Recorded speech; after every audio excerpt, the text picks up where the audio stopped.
মুসা আলাইহিস সালাম ফেরাউনের সামনে যেয়ে দাঁড়ালেন। ফেরাউনের জাদুকররা বিশাল বড় বড় বাঘ বানালো, সিংহ বানালো, সাপ বানালো। মুসা আলাইহিস সালাম দেখে ভড়কে গেলেন, ভয় পেয়ে গেলেন। আল্লাহ বললেন, মুসা ভয় নাই, তোমার লাঠিটা খালি ফেলো। কি ফেলো? মুসা আলাইহিস সালামকে একটা লাঠি দিছে কে? লাঠি ফেলার সাথে সাথে মুহূর্তের মধ্যে হাইয়াতান তাসআ, বিশাল এক অজগর সাপ। এই বিশাল অজগর সাপ ফেরাউনের জাদুকরদের বানানো সব ভাগ, ভাল্লুক, সিংহ আর সাপগুলো রেখে বিশাল ফানা ধরে আছে।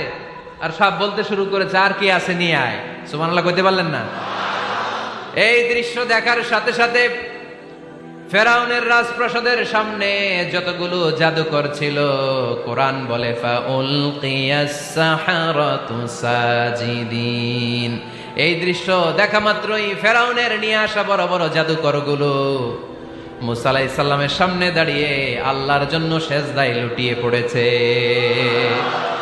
ফাউলকিয়াস সাহারাতু সাজিদিন, সেজদায় লুটিয়ে পড়ে ঘোষণা দিল, আমি ফেরাউনের